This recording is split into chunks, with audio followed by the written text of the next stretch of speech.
supported a healthier community through this pandemic. The amount of members that have come in and out of our facilities since the start of this pandemic proves the need for fitness facilities in BC. You guys have been a leader in keeping people distanced, healthy and safe. You've gone through the battles and held the rope, and we're almost there. We're almost at the end. You guys mean so much to us, so thank you very much.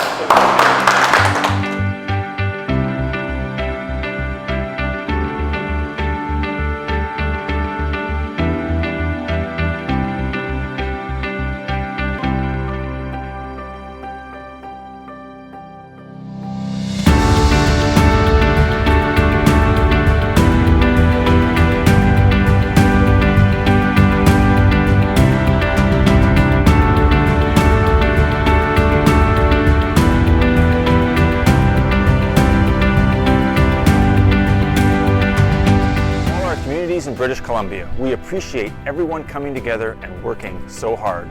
To all our frontline workers, essential workers, and first responders, you have been incredible. As we head into a stronger, brighter future, let's focus on our mental and physical health this summer. This past year has shown us that we are truly stronger together.